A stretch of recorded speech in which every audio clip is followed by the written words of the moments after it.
It's Clue Liberal Edition. This time there are no suspects. You only blame the murder weapon. It was the candlestick. The candlestick is the killer. Why won't anyone stop these murders with common sense candlestick control? I'm gonna write legislation to ban them. I just need to get it past the NCA, the National Candlemen Association. The Supreme Court just overturned the candlestick ban. It's fun for the whole family, except for children or the elderly. When can we end this candlestick culture that is killing us?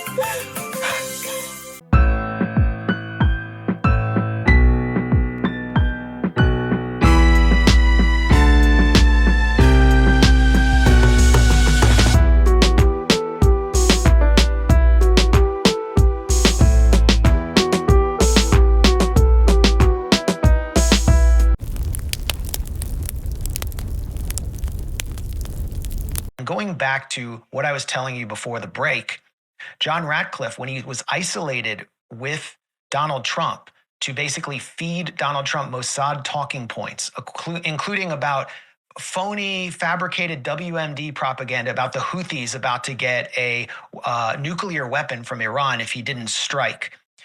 He was isolated by Susie Wiles, the chief of staff. And who is Susie Wiles? Subsequent to my report at the Gray Zone citing a inside White House source, a Trump official, we learned that Susie Wiles had actually went to Israel to work for Benjamin Netanyahu on his 2020 re-election campaign. How crazy is that? America first, and your chief of staff literally worked for a foreign leader? What's going on here?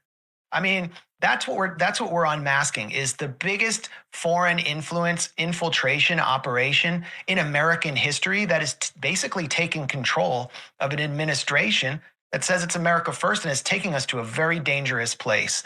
And everybody's concerned about it, including on the left, on the right, and we're also concerned about where we're being taken in this country. Watching the world burn, watching the world burn. September 17th, 2025.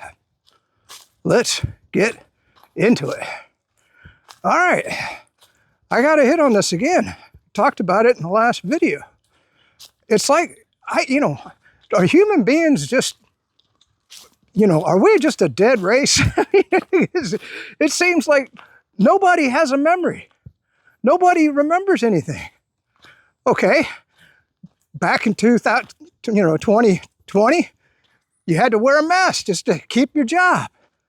Everybody went along with it.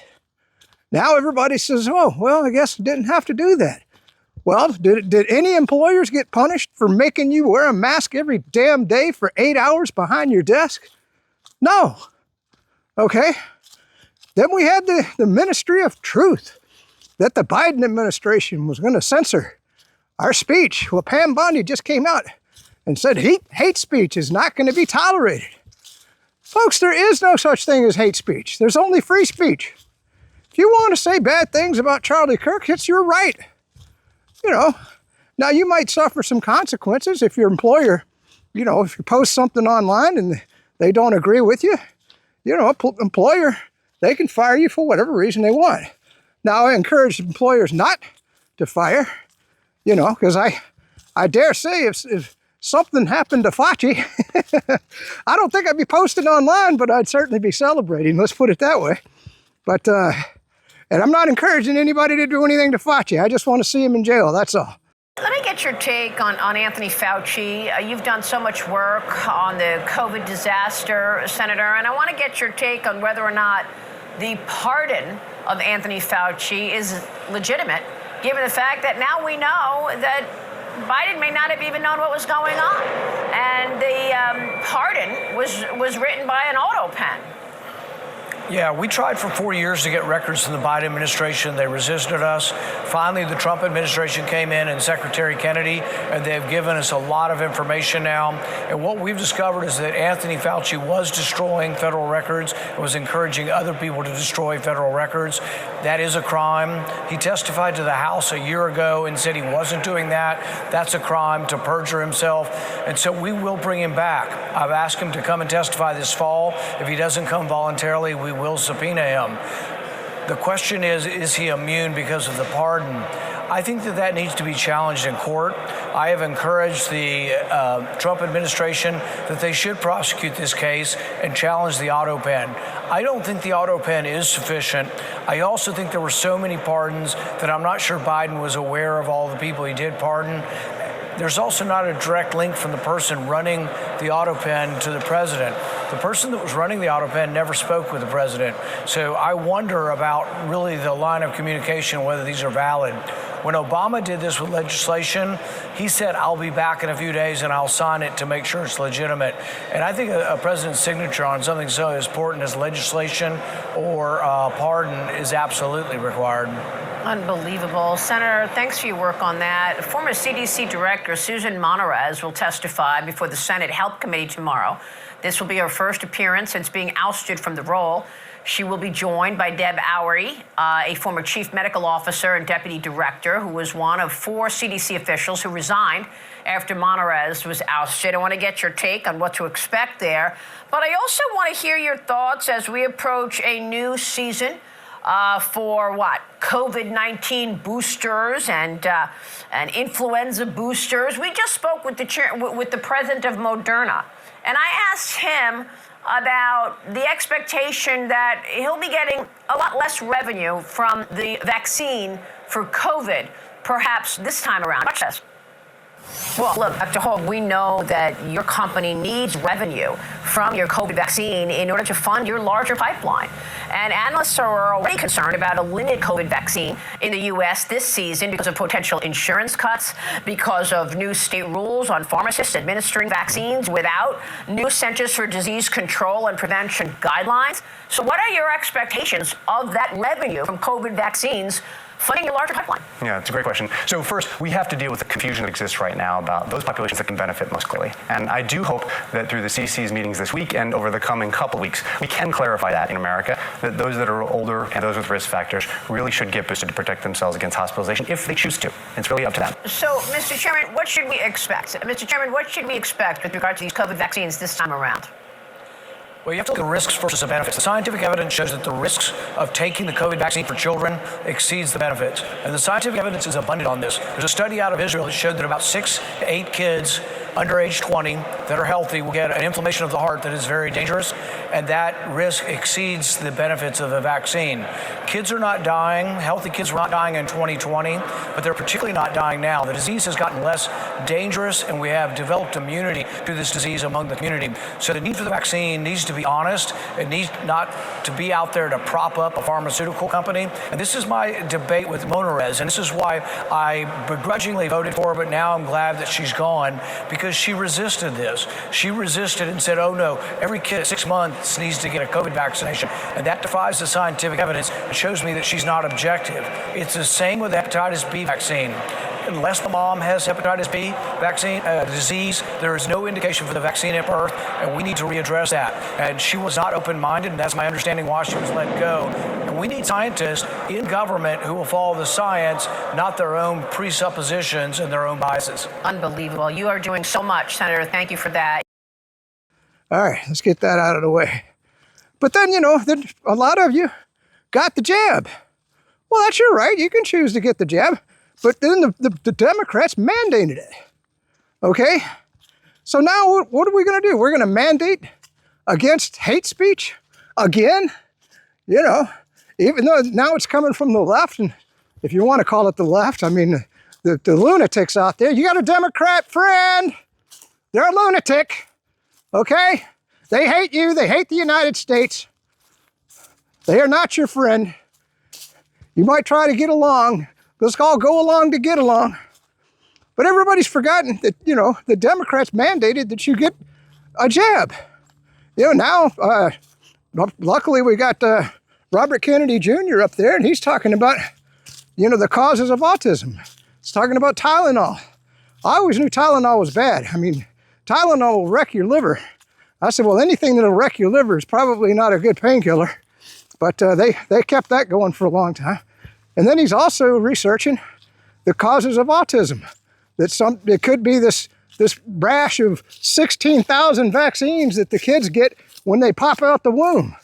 I mean, that's just ridiculous. And yet people go along with it. They go along with it. And then they say, well, you're an anti-vaxxer. I'm not an anti-vaxxer. You do what you want. But your kid doesn't have a choice. You know, if you're going to sit there and inject them before they even know what they're being injected with, I think that's bad parenting, in my opinion. You know, God's created man with something called natural immunity. Now, remember when natural immunity, when they said, oh, that Fauci idiot, there's no such thing as natural immunity. Well, guess what? I got COVID one time, I never got it again. So I guess I had what's called natural immunity. Then we couldn't say, oh, it came from a lab.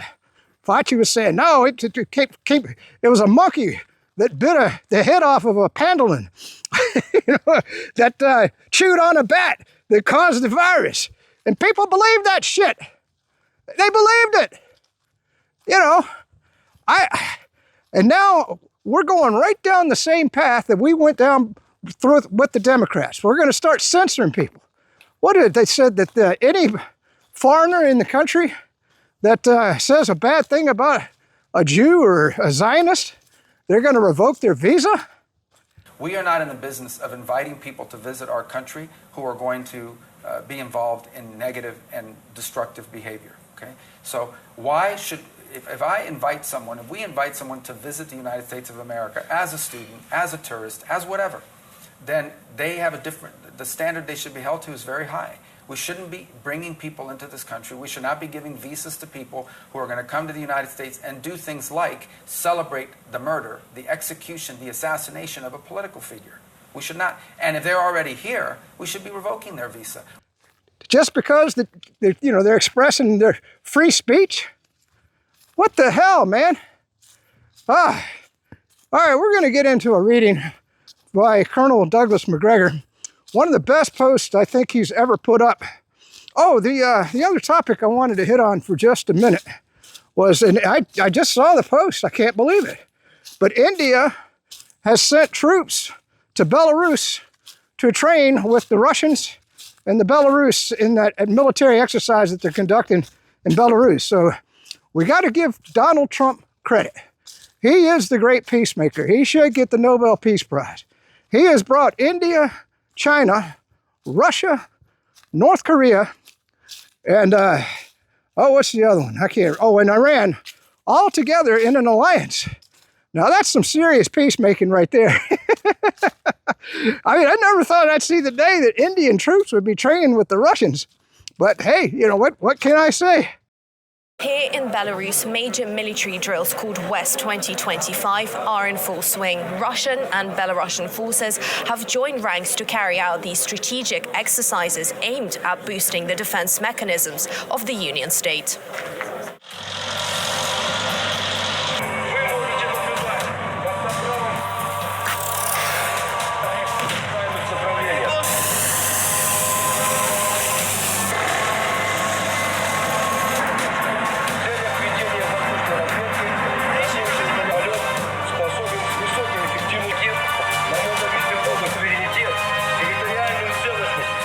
In the Minsk region this year, Belarusian and Russian troops carried out drills on maneuverable defense, repelling airstrikes and precision strikes using tanks, drones, artillery, and Mi-35 helicopters.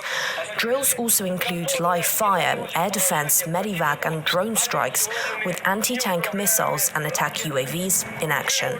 Belarusian officials insist the West's panic is overblown. This is a defensive drill, nothing more.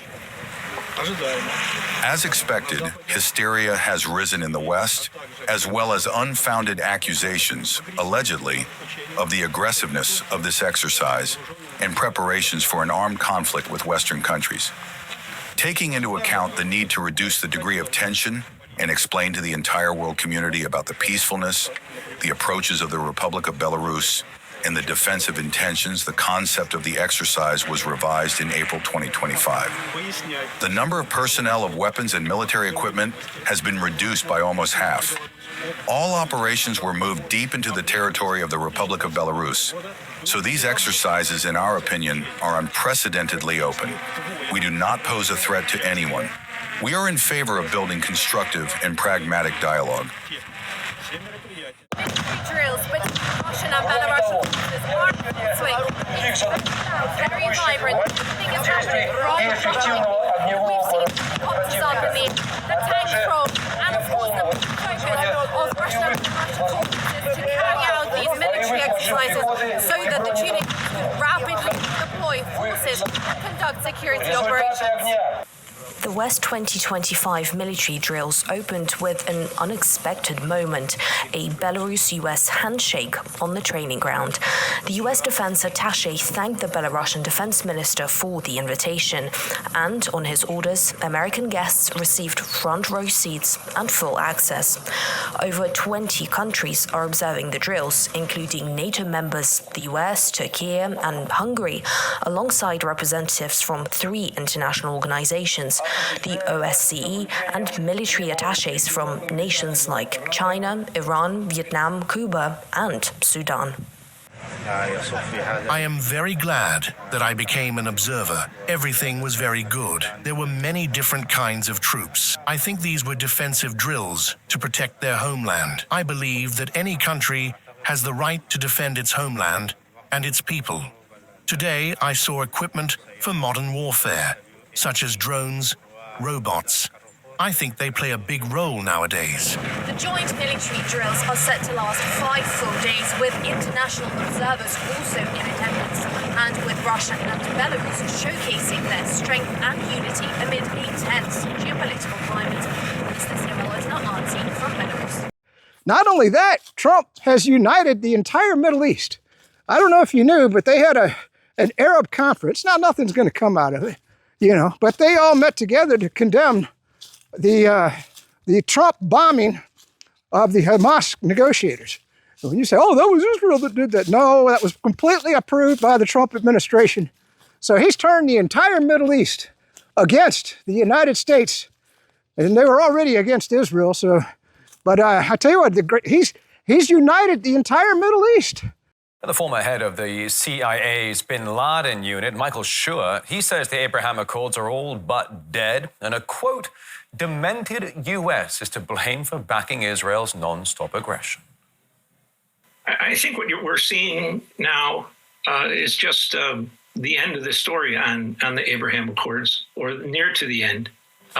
Because, as I said, you can't trust the Israelis. It's peace for 2 years, and then it's war for 2 years. And their method of waging war, of course, is piratical.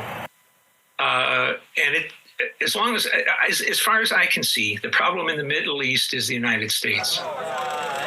Not because we're eager to be there even, but because we have a demented attitude toward the Israelis that somehow we're responsible for their survival. We have bought into the Israeli idea that they have a right to survive. What they have is a right to try to create a system, a governmental system that is workable, dependable, and a society that is united, or at least not fighting at each other, and an economy that works. I'm not sure that there is an answer to this status of constant war, of constant surprise attacks, of killing civilians, of wiping out populations in Palestine. I, for one, can't find a hopeful note in all of it.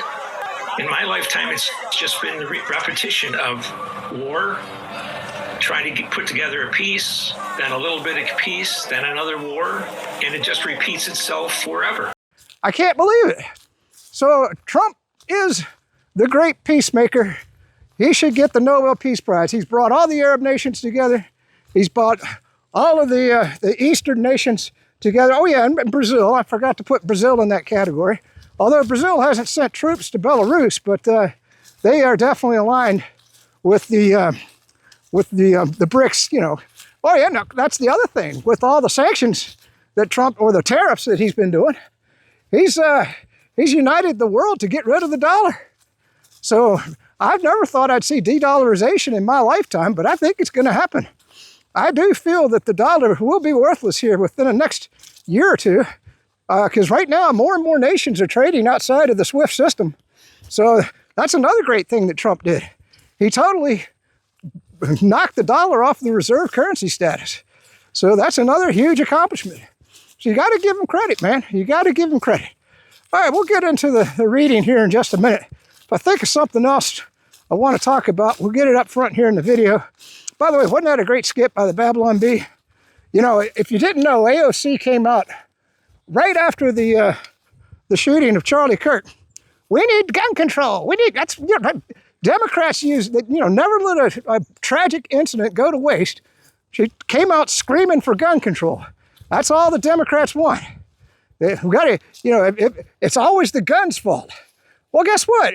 What about that car that drove into the people in Minnesota? Are we going to ban cars? How about the stabbing on the train the other day that the media didn't report on? We going to ban knives now? You know, so you won't have a knife to cut your steak with? Because that knife is definitely the problem. No, people, the shooter is the problem. By the way, it's all indications I'm seeing it was the kid, and it seems like he acted alone.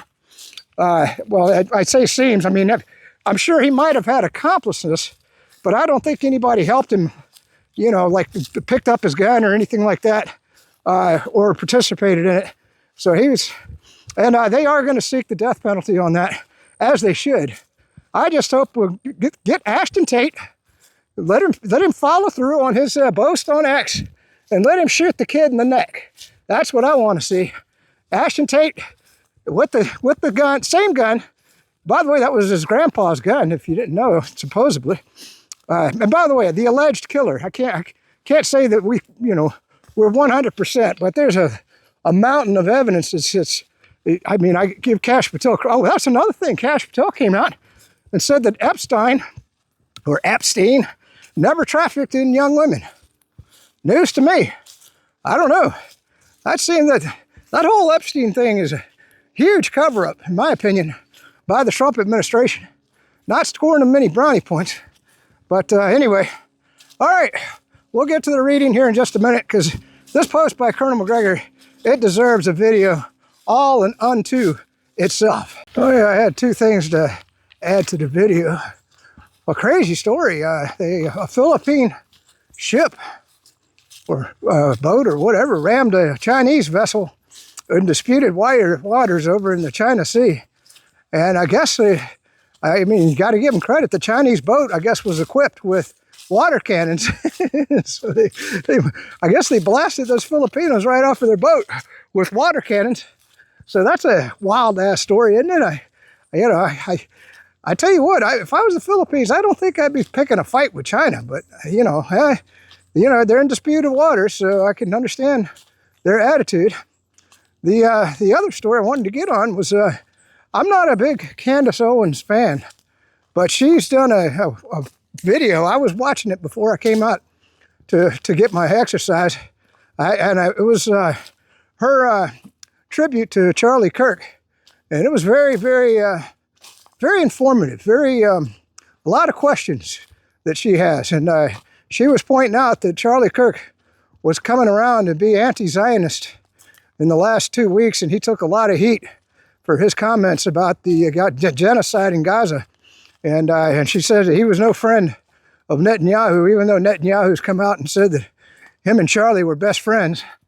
So very interesting. I encourage you to watch that podcast. Candace Owens on YouTube. And it's I think it's titled Tribute to Charlie Kirk or something like that. You can't miss it. It's just been posted here within the last day or so. All right. All right, let's get into the reading portion of the video. So I'm just going to read a little bit of this, but, you shouldn't post stuff like this, because I can't imagine what's going to happen to this person. Charlie Kirk was a racist, misogynistic bigot who didn't give two shits about free speech, and is true of the entire MAGA movement that Kirk happily fought day and night to advance. Rest in peace to a real asshole whose death is being used by other assholes to continue their entrenchment of a reactionary authoritarian regime. Charlie would be thrilled at how his death is being weaponized to crush dissent right now. So these posts, I mean, that's, you know, I wouldn't even say that about Rachel Maddow, and I don't like her at all. So this was what I was talking about. India has crossed the red line by joining the Russian-Belarusian military exercises against NATO, reports The Times. Indian Prime Minister Narendra Modi sent troops to participate in the West exercise, which simulated conflict with the neighboring NATO countries amid worsening relations between New Delhi and Washington. The Indian Ministry of Defense confirmed that it sent a group of soldiers, including fighters from the prestigious Kumanan Regiment, who are stationed at the Mulino training ground, about 65 kilometers west of Nizhny Novgorod, far from NATO's borders. New Delhi stated that the purpose of the participation is to strengthen defense cooperation and the spirit of mutual trust between India and Russia. Indian troops will take part in the joint drill tactical exercises and development of special combat skills. Kind of interesting there, huh? So let's get, by the way, this is the Hodgkin twins, and they care more about Israel than America, and I got the photo there for you. That's the damn truth, man. Our Congress is the Trump administration is by and for Israel. They don't give a shit about America first. It's Israel first on everything. And look, you see in the photo right now, does anyone find this weird? That is weird. And then this is what Attorney General Pam Bondi said. Hate speech that crosses the line into threats of violence is not protected by the First Amendment. It's a crime for far too long. It's a crime. For far too long, we've watched the radical left normalize threats, call for assassinations, and cheer on political violence.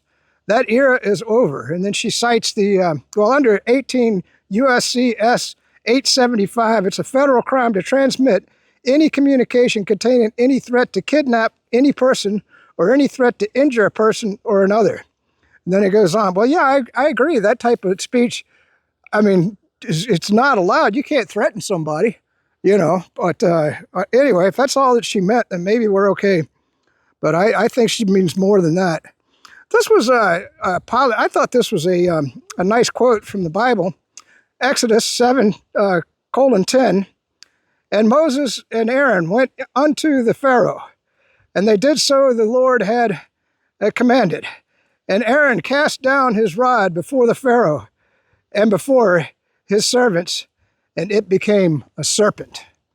Just an interesting little thing, you know, when you think about it. Because I'm sure they're referring to the shooting of Charlie Kirk, you know, that, anyway. And this is, I told you, Rand Paul says he's going after Fauci. I just read this to you, and I don't think anything's going to happen to him. I just want that little short bastard in jail somewhere. We found that Anthony Fauci was destroying records, which is a crime. He testified in front of Congress and said he wasn't destroying records, which is also a crime. I've asked Dr. Fauci to come and testify about this issue. If he doesn't come voluntarily, we will subpoena him. And this is a video of Rand Paul. All right, so yeah, I'm sure that's going to do a lot of good. Let's get the post by here it is, Douglas McGregor. Now, this is kind of a long reading, but it's an excellent post. Global wealth and power are pivoting to the east, and this is what I was talking about earlier in the video. That's why I wanted to read this to you. History's wheel is turning. China builds, India rises, BRICS surpasses the G7, while America punishes allies and empowers its enemies. In the West, the year 1492 is remembered for two episodes: Columbus's arrival in the Americas and the fall of Grenada, the last stronghold of the Moorish Spain. But its larger consequence was geopolitical. The compass needle swung westward, ushering in a centuries-long reversal in global fortunes. Wealth that once streamed towards Asia turned its rivers, feeding Europe's ascent. Silver, gold, sugar, and spices from the Americas acted like jet fuel. They powered science, industry, and empire. Spain, France, Britain, and the Netherlands, naval and commercial predators, rose on the tide, hollowing out the Ottoman world and diverting trade from India and China to the New World. Today's another hinge of history is swinging. Washington's unspoken fear of the 21st century turn is no less dramatic. Economic gravity shifts eastward, led by China, critically India. Beijing's gamble in the 1990s to let capitalism breathe, to draw in foreign capital and pour trillions into domestic infrastructure proved as consequential as essentially as the U.S. industrial growth. The Belt and Road Initiative, worth more than $1 trillion, is less an infrastructure plan than a circulatory system of steel and concrete veins designed to redirect the lifeblood of trade back across Asia, Africa, and the Middle East. In contrast, Washington failed to invest in fast sea lift or high-speed rail, leaning heavily on military power. For the last 25 years, America exhausted itself in the deserts and mountains, fighting costly wars that drained trillions, cost thousands of U.S. lives, and yet delivered little of enduring strategic value. Worse still, the technology of war is no longer America's private domain. Precision strikes, robotics, artificial intelligence, persistent surveillance from seabed to space.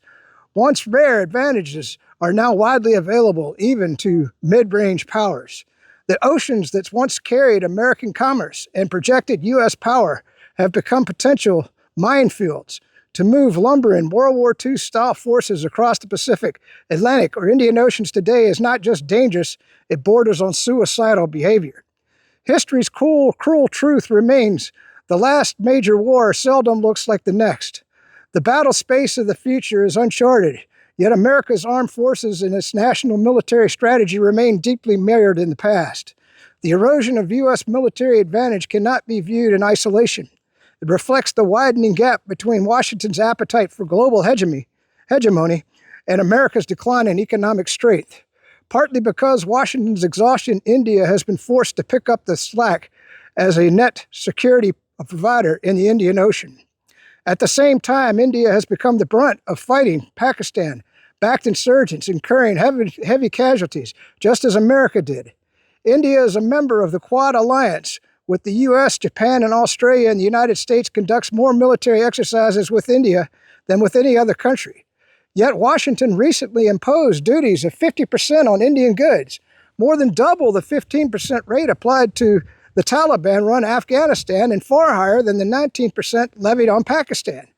This even though both regimes sheltered and enabled militant networks that killed American soldiers for 20 years. The paradox is beyond belief. The firefighter is fined more heavily than the arsonist. At the same time, India carries an outstanding $35 billion order book for Boeing passenger jets, supporting 150,000 American manufacturing jobs in Charleston, South Carolina, and Everett, Washington. Yet India is penalized at the American border. The deeper problem for the United States is structural. Military dominance can no longer disguise economic erosion. According to the IMF, BRICS now outweighs the G7 in global GDP. Measured by purchasing power parity, PPP, China's economy is worth $40.7 trillion. India is worth $20.5 trillion, while the United States stands at just $29 trillion.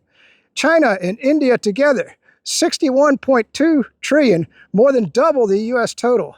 This is not a forecast, it's today's reality. The turning point came in 2022, when Washington responded to Russia's invasion of Ukraine with sweeping sanctions. The effect of weaponizing the dollar was profound. The dollar looked less like a safe harbor and more like a trap door. From Riyadh to Delhi, from Brasilia to Beijing, capitals saw the risk of conducting commerce in a currency that could be switched off at will.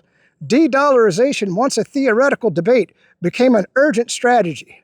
No surprise then that nations across Africa and Middle East and Latin America line up to join BRICS and the Shanghai Cooperation Organization, the SCO. They are dissatisfied with a Western order they view as inadequate and extractive.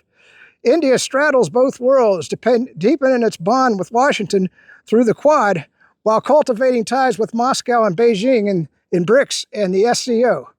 Prime Minister Modi's presence at the recent SCO summit in Beijing alongside President Xi and President Putin reminded Washington that India's compass will not lock on to one direction. History's lesson is clear. Trade routes form habits. Habits build markets, and markets endure longer than armies. Empire is not lost in a single battle, but in the slow corrosion of those habits. The Ottomans discovered this too late. Nations that consume more than they produce, that intimidate rather than innovate, ultimately sow the seeds of their own decline. The dollar's dominance is already eroding. Trade settlements in yuan, rupees, and other currencies increase by the month. The shift is not only monetary, it is strategic. But the world should remember what American innovation can achieve. From the heartland came the inventions and technologies that transformed global life in the last century, from aviation to semiconductors, from biotechnology to the digital revolution. These capacities still command respect, and if revitalized, they can once again help anchor the U.S. prosperity in a multipolar age. History's wheel is turning again. Some nations will rise with it, others risk being crushed beneath its weight. If Washington seizes the opportunity to adapt, if it makes its business inside the new global order one of commerce and trade rather than unrelenting military intervention, Americans may yet avoid the fate of the Ottomans. But the course correction cannot come soon enough. For years, anybody who questioned weather modification was labeled crazy or a conspiracy theorist. Now we've learned that they've been doing it for decades. And not only is it a multi-billion-dollar industry, the government has invested a lot of Americans' hard-earned tax dollars into it. They've been forced to spin it, and apparently it is now the only way we are going to save humanity. However, let's look at the risk. According to GAO, injecting a cloud with silver iodide increases precipitation anywhere from 0 to 20%. It could be even more, but the truth is that we really don't know for certain. The questions that are asked is, can you control the exact amount of precipitation that a cloud will produce if it is injected with silver iodide or another cloud seeding agent? Can you control where the precipitation is going to land with 100% certainty? Can you say that it will not cause or enhance flooding with 100% certainty? Is there any way to measure with absolute certainty the effectiveness of seeding a cloud? Do we know with 100% certainty how much rain a cloud would have produced if it had not been seeded? And lastly, did the American people ever get to have a say in any of this? The truth is that there's absolutely no way to measure the effectiveness of cloud seeding. But something else that needs to be known is the American people deserve to know that there is very little rules and regulations over this. These companies that perform cloud seeding and other types of geoengineering projects have to fill out forms from NOAA, and they have to list what agents they're using. And there is a category that simply says other, and they don't have to even fill out what other means. And I think that's extremely concerning. But I'd like to talk a little bit more about solar geoengineering. It's completely different. More consequential approach to human manipulation of the planet's climate. One geoengineering company called Make Sunsets injects aerosol into the atmosphere to reflect sunlight back into space. I want to show you their frequently asked questions page on their website. Mr. Pilkey, it says here, it says, what are you doing? It says, we're using balloons to launch reflective clouds into the stratosphere. And then it says, why? It says, unless we reflect sunlight, tens of millions of people will die, and 20% of species may go extinct. We're using the most effective way to reflect sunlight that we found and can afford to deploy. Mr. Pilkey, is it true that tens of millions of people will die if they don't do this? There's nothing you can find in the IPCC or other scientific literature to suggest that's a consequence. Sometimes those stark claims are made to try to scare people into other forms of action on climate change. So if you don't change energy policy, we're going to mess up the stratosphere, and that's how I interpret that. Sounds like a major threat to make for their company to make money. They said, how long do Make Sunsets clouds stay in the sky? Depending on the altitude and latitude at which we release them, anywhere between 6 months and 3 years. They also say, is it legal? They say, yes, it falls under the Weather Modification Act. Then they have a question here, Mr. Marks. I would like you to stop doing this. And they say, and we would like an equitable future with breathable air and no wet bulb events for generations to come.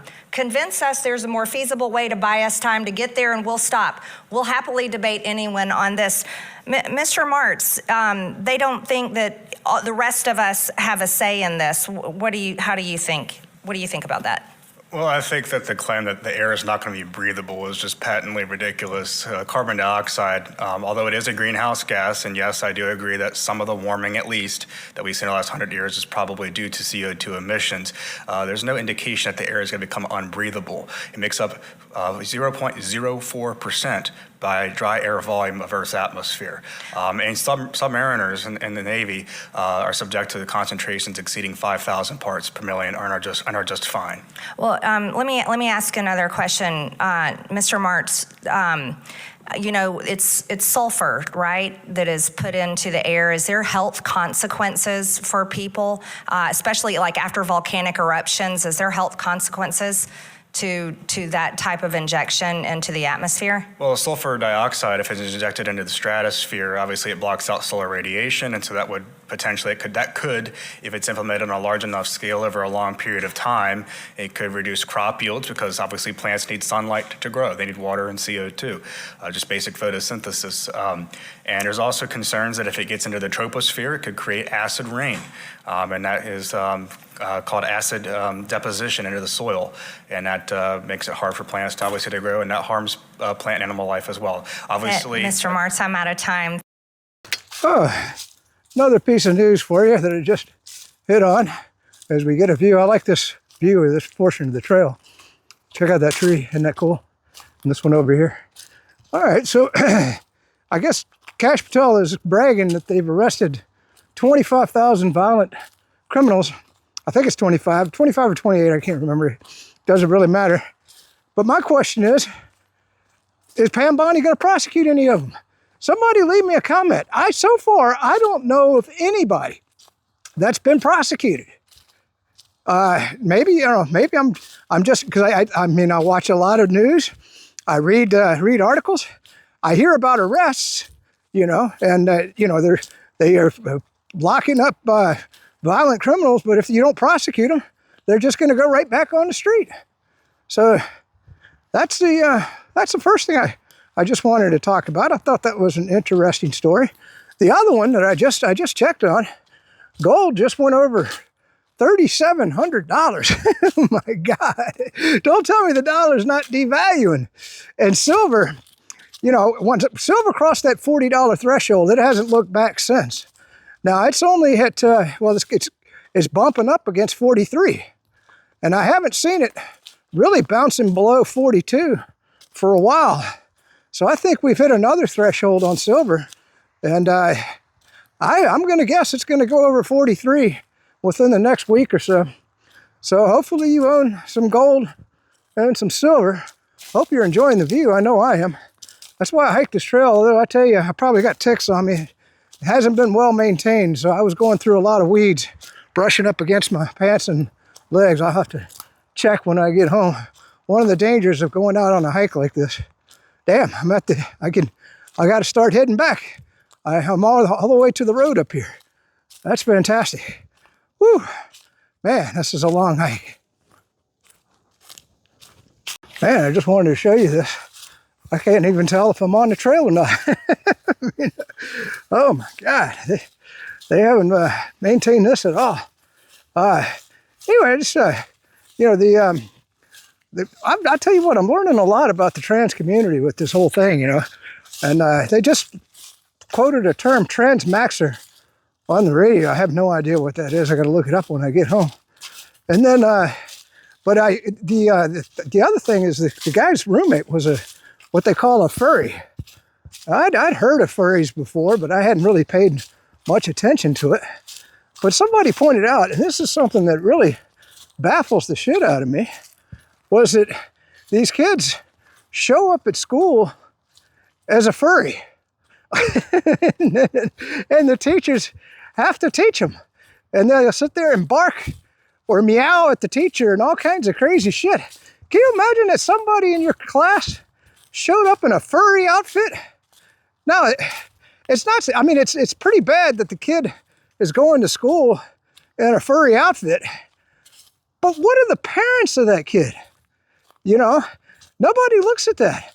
What parent would let your kid dress up like a freaking dog and send them to school in a dog costume?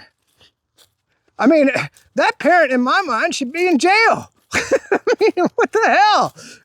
I mean, my dad, you know, if I had just pierced my ear, my dad would have beat the shit out of me, you know, especially if I dyed my hair blue. I dare say my dad would have, even at 16, he would have just put me out on the street, said, hey, you ain't staying in this house with blue hair, son. Get the hell out of this house. What is wrong with these parents, man?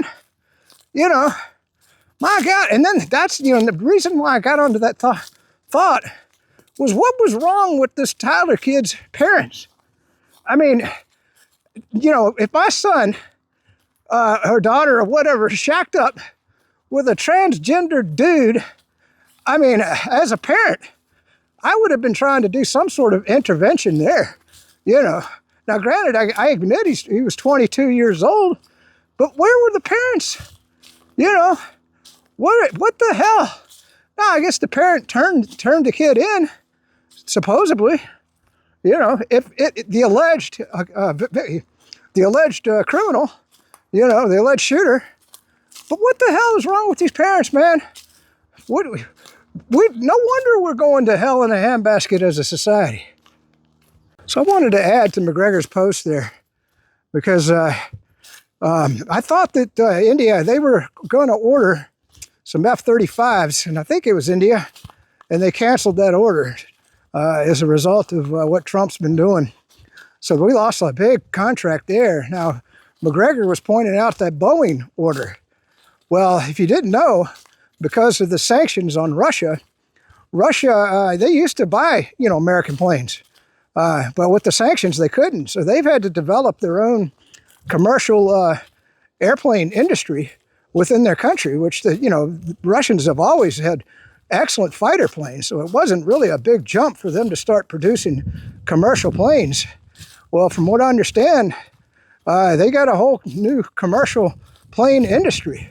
So you could see where India, they might not want to buy those Boeings. They might just start ordering planes from Russia. And I'm sure that probably China has their own commercial plane industry as well. So you can see how the bipolar world is really pivoting away from the United States, and it's being driven by us. If we hadn't put those sanctions on India at the behest of that lunatic, Lindsey Graham, God, South Carolina, will you get rid of that guy? You know, India, I'm sure, probably would not have even gone to the BRICS conference, nor would they have canceled the F-35 order. And now, my guess is, I'm going to bet they cancel that Boeing order too and order their planes from Russia. So not only have we de-dollarized the world, you know, I thought when Trump came in, I'll give you the reason that I wanted Trump in the office. Number one, I thought when he got in, he would say, this is Biden's war.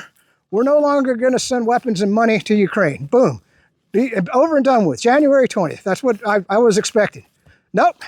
Trump doubled down. Sent more money and weapons to Ukraine. Still sending weapons and money to Ukraine.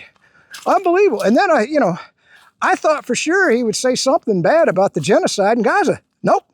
Doubled down. Sent more bombs for Israel to kill the Palestinians with. And doubled down on the money. Congress, what is it, $600 million they just voted to send to Israel or something like that? Like I said, Israel first on everything. So, and then I had no idea. I mean, I know he had talked about tariffs in the past, but I thought it was going to be, you tariff me, I'll tariff you type of deal. You know, what's good for the goose is good for the gander. No, he weaponized the terrorist, drove, potential allies away from the United States, then bombed Iran, and then allowed Israel to bomb Qatar, driving the whole Middle East away from the United States. So I'm going to tell you what, man, I like what Trump's doing domestically, some of it, but this whole foreign policy that he's been doing, I mean, he's driven the whole world away from the United States. I'm gonna tell you that right now. It's unbelievable what I'm witnessing and what I'm seeing. You know, I don't know. I don't know who's talking to Trump. And then he comes out, and it does him no favors. He'll come out with some crazy statistic. Like he was just on the news, and he was talking about the 1 million Russians had died or something like that, you know, and that 8,000 are dying a week. And it's mostly the Russians because they're the aggressor. Where in the hell is he getting his information, man? It's more like a 20-to-1 the opposite direction. Every Russian that gets killed, there's about 20 Ukrainians that are dying now. You know, all you got to do, I mean, even common sense would tell you that. The Russians have total air superiority. They have, you know, artillery. You know, I mean, they've blown up most of Ukraine's artillery. So it's probably 100-to-1 artillery advantage over the Ukrainians. They have, you know, the tanks. Russia's putting tanks off the line. Drones. They've mastered the drone technology now. You know, they're sending 800 drones a damn day into Ukraine. You know, and Trump's going to come out and say that the Russians are losing more than the Ukrainians? Who the hell is telling him this shit? I don't know, man. I'm awful worried for our country under the Trump administration. I thought for sure there was a lot of things I thought he was going to do. And don't get me wrong, there has been some good things. I like the fact that he's trying to clean up the cities and doing some good things there. But man, what the hell's going on with the foreign policy? Well, this is not good. I'm not even sure I'm on the trail. Look at this. Man, I'm gonna really have to check for ticks when I get home. I don't like hiking through this, but I ain't turning around. Damn, this is crazy.